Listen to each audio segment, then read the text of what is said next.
नमस्कार दोस्तों। तो कैसे हैं आप लोग? उम्मीद करता हूं ठीक है और अपने अपने तैयारी में लगे हुए हैं। तो दोस्तों आज आपको कुछ चेंजेस लग रहा होगा। मैंने सेव करा लिया है क्योंकि मेरे को भी मेडिकल्स के लिए जाना है और हमको 13 तारीख को ही निकलना है, क्योंकि जो मेरा मेडिकल शेड्यूल है वो पहले दिनों में ही दिया हुआ है, जो कि 15 तारीख को है और जो कि सिलीगुड़ी में होना है। तो दोस्तों कृपया इस चैनल को सब्सक्राइब कर लीजिए ताकि इस तरह का कंटेंट आपको मिलते रहे। और वहाँ पे अगर कोई चीज़ें अगर चेंजेस भी होती है, कोई डॉक्यूमेंट्स एक्स्ट्रा मांगे जाते हैं या फिर कोई भी चीज़ अगर वहाँ पे कुछ नया होता है तो मैं इस चैनल के माध्यम से आपके तक अपडेट कर दूंगा दोस्तों। तो कृपया इस चैनल को सब्सक्राइब कर लीजिए, वीडियो को शेयर भी कर दीजिए। अगर कोई भाई है जो मेडिकल में जा रहे हैं और उनको भी कुछ दिक्कत है तो फिर आप इसको शेयर कर सकते हैं। दोस्तों इस वीडियो में मेनली मैं सारे डॉक्यूमेंट्स के बारे में डिस्कस करने वाला हूं, कौन कौन सा डॉक्यूमेंट्स वहां पे लेकर के जाना है, कौन कौन सा डॉक्यूमेंट्स नहीं लेकर के जाना है। तो दोस्तों वीडियो में हम लोग आगे बढ़ते हैं, आते हैं डॉक्यूमेंट्स पे। तो डॉक्यूमेंट्स का बात करें दोस्तों तो मेनली वहां पे आपको 10th का मार्कशीट और पासिंग सर्टिफिकेट चाहिए। 10th का मार्कशीट और पासिंग सर्टिफिकेट दोनों अलग अलग होता है दोस्तों। लेकिन बहुत कोई को डाउट्स है कि मेरे पास तो सिर्फ और सिर्फ मार्कशीट है, पासिंग सर्टिफिकेट नहीं है। तो दोस्तों मार्कशीट और पासिंग सर्टिफिकेट तो अलग अलग आता है, लेकिन बहुत सारे सीबीएसई स्कूल्स का जो मार्कशीट और पासिंग सर्टिफिकेट जो है दोनों सेम में होता है। अब इसको कैसे जानेंगे, सबसे बड़ा सवाल ये है। तो दोस्तों ये देखिए, ये है मेरा 10th का मार्कशीट और पासिंग सर्टिफिकेट। यहाँ पे देखिए मार्कशीट कम पासिंग सर्टिफिकेट भी लिखा हुआ है। जिनका भी ऐसा लिखा हुआ है मतलब आप समझ लीजिए कि वही आपका मार्कशीट का भी काम करेगा और पासिंग सर्टिफिकेट का भी काम करेगा। नेक्स्ट में दोस्तों कि 12th का फिर से हम लोगों को मार्कशीट चाहिए दोस्तों और पासिंग सर्टिफिकेट चाहिए। मैं सीबीएसई से क्या हूं दोस्तों, तो सीबीएसई का मार्कशीट और पासिंग सर्टिफिकेट दोनों अलग अलग आते हैं दोस्तों। मार्कशीट जो है आपका तुरंत से एग्जाम का रिजल्ट आने के विदिन 1 मंथ में आ जाता है, 1 to 2 मंथ्स में आ जाता है दोस्तों। लेकिन पासिंग सर्टिफिकेट में थोड़ा सा समय लगता है। किन्हीं भाई अगर निकाल ले नहीं होंगे स्कूल से जा करके तो आप 2-3 साल के बाद भी जाइएगा, 4 साल के बाद भी जाइएगा तो वहाँ पे आपको वो रखे रहते हैं, वो आपको मिल जाएगा। मैं खुद दोस्तों जो अपना पासिंग सर्टिफिकेट है वो तीसरा या चौथा साल में जाकर के निकाला था। जब मेरा कोस्ट गार्ड असिस्टेंट कमांडेंट का डिवी था तब मेरे को जरूरत पड़ी थी, तब मेरे को पता चला कि नहीं मार्कशीट और पासिंग सर्टिफिकेट अलग अलग होता है, तो तब जाकर के मैं निकाला था। अब आते हैं तीसरे पॉइंट में दोस्तों। तीसरा पॉइंट है ग्रेजुएशन का मार्कशीट और पासिंग सर्टिफिकेट। ये थोड़ा सा इंपॉर्टेंट हो जाता है दोस्तों, क्योंकि आप इसी के बिहाफ में आप वो फॉर्म को भरे हैं। ग्रेजुएशन का मार्कशीट कुछ इस तरह है दोस्तों और पासिंग सर्टिफिकेट कुछ ऐसा है। दोनों आपको चाहिए ही चाहिए दोस्तों। इनकेस अगर आपके पास पासिंग सर्टिफिकेट नहीं है तो आप प्रोविजनल से भी आप काम चला सकते हैं, कोई दिक्कत नहीं है। आप वहां पे यूनिवर्सिटी में जा करके अप्लाई कर सकते हैं, प्रोविजनल आप निकाल सकते हैं, तो आपको कोई भी दिक्कत का सामना करना नहीं पड़ेगा। नेक्स्ट दोस्तों आते हैं फोटोज में। आपको ऐसे तो एडमिट कार्ड में मेंशन है 4 से 5 फोटोज दोस्तों, लेकिन आप थोड़ा सा ज़्यादा ही लेके चले जाइएगा, 2 से 3, 7 से 8 फोटो मोर देन सफिशियंट है दोस्तों।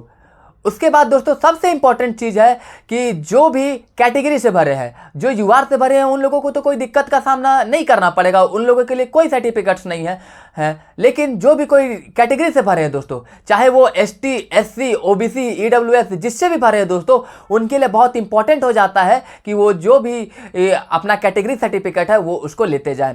दोस्तों क्रूशल डेट का ज़्यादा टेंशन नहीं लीजिए, क्योंकि बहुत बार मेडिकल्स में देखा गया है कि अगर आपका जो ओबीसी है वो क्रूशल डेट के बाद का बना हुआ है तो उससे पहले का बना हुआ होगा दोस्तों, तो आप वो दोनों तीनों को लेते चले जाइएगा तो आपको दिक्कत का सामना नहीं करना पड़ेगा।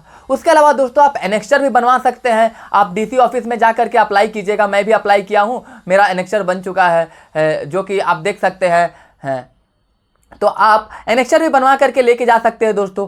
वैसे अगर आप 2 से 3 साल का ओबीसी दिखा देते हैं तो उम्मीद है कि आपको कोई दिक्कत नहीं होगा। इससे वो लोग श्योर हो जाते हैं कि ये एग्जाम के पर्पज से कहीं से जाली ओबीसी नहीं बनाया है या फिर जाली ईडब्ल्यूएस नहीं बनाया है, या फिर अगर आपका जो सर्टिफिकेट है क्रूशल डेट के अंदर में है तब तो कोई टेंशन लेने का बात ही नहीं है, वो वैलिड रहेगा, वो सबके लिए एप्लीकेबल भी रहेगा दोस्तों।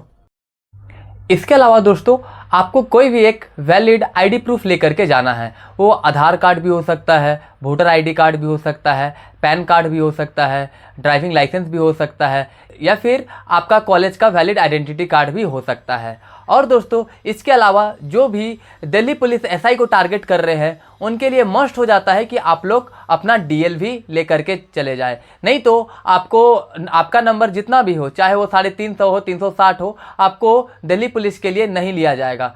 तो जो भी दिल्ली पुलिस टारगेट कर रहे हैं तो वो कृपया डीएल लेते जाए। उसके अलावा एक कोई भी वैलिड आईडी प्रूफ लेकर के जाइए, ये आपका काम बन जाएगा। मैं पर्सनली दोस्तों आप लोगों को कहना चाहता हूँ कि आप लोग आधार कार्ड ही लेकर के जाइएगा, क्योंकि जब भी आप फॉर्म भरते हैं तो उसमें जो डिटेल्स है वो आप आधार कार्ड का ही दिए होंगे। आधार कार्ड का नंबर वगैरह रजिस्टर किया जाता है, तो आधार कार्ड लेकर के चले जाइए। और इनकेस अगर नहीं है तो मैंने जितना भी डॉक्यूमेंट्स बताया है उसमें से कोई एक वैलिड आईडी प्रूफ आप लेकर के जा सकते हैं।